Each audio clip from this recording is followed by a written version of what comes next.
Hi, welcome back to this course on working capital management. Now we're going to be looking at our last section to manage the working capital, which is going to be the cash management.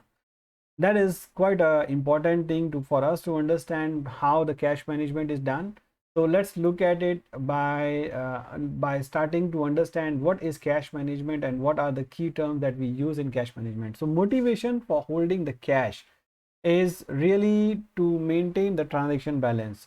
Sometimes you need day-to-day needs of your business. You may have to have the water, electricity, and labor cost, and the printing and stationery, office expense, and also to maintain some things. And then you may need to have some precautionary balance, means a buffer stock from your average daily needs to understand to compensate for uncertainties associated with the cash flow. So we may have certain emergency requirements, you may have some accidents which you have to manage, you may have some emergency repairs to manage. So normally you have a average balance to maintain in your company, which is based on your average daily expenses from the past. So you have to have a trend of expenses, and then you add some buffer stock to maintain, okay, this is my extra stock to maintain the precautionary balance, what is going to be in case of any emergency use. So that is called precautionary balance. And then you have compensating balance, means sometimes the bank may have a requirement for to maintain some kind of minimum requirements in their checking account, in the normal saving account, or in the current account. So to in order to avail the corporate banking requirements, so you may have to have certain compensating balances.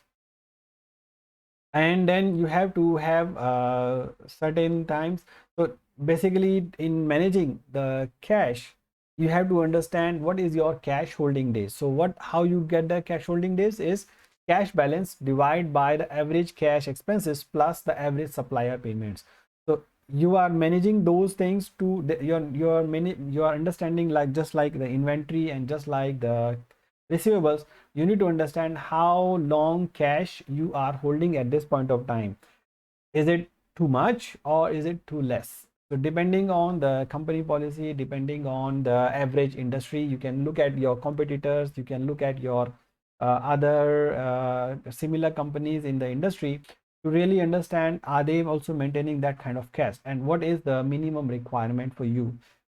What is your cash conversion cycle? So if your cash conversion cycle is, let's say, 10 days, then you want to keep your average daily cash expenses plus average supplier payments for 10 days.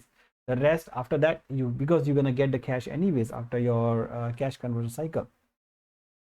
Plus you need to make a cash budget in order to manage the cash. So the cash budget means every on a weekly basis or a monthly basis, how much cash you are going to generate from your credit sale, from your cash sale, from your supplier, from your collections, from any other loans that you may need, plus how you're going to pay that, the salaries and the rentals and the office expenses and the suppliers, how you are going to meet. This way you will be able to understand, do you have extra cash or have shortage of the cash.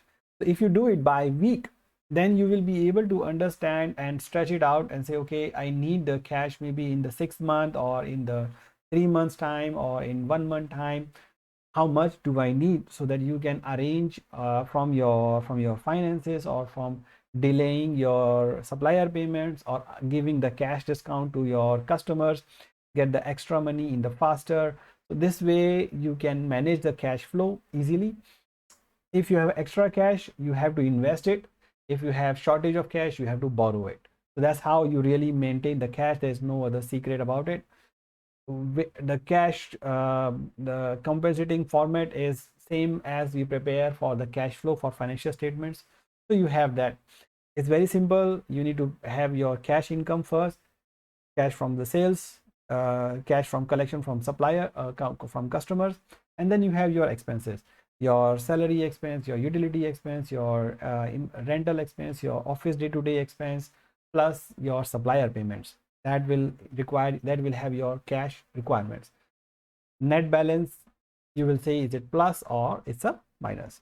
If it's a minus, you need to say where the money is going to come from. So you have to have a planning ahead of time. Can you delay the supplier payment? Can you prepone the collection from your customer? So this is how you really manage it. If you have extra cash, you invest it. If you have shortage, you borrow it. That's very simple. So there are certain money market options that you have to invest. In US, you have treasury bills, you have certificate of deposits in the bank.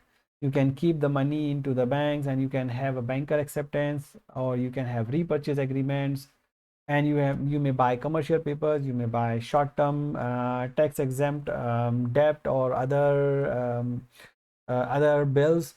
So normally they are from 1 day to 10 days to 1 month or to 6 months. So this is how you have it. Usually they are quite flexible. So whenever you are choosing the mode of your investment, you need to make sure that you are able to sell it immediately. You don't have you don't have to be able to wait for 1 day, 2 day, or 10 day of credit to be able to get the money back. So that's how you will invest the money in. That's all about the cash flow and working capital management. Thank you very much for taking this course. If you have any concerns or any questions, you can always write back to me, and then I will come back to you. Thank you very much.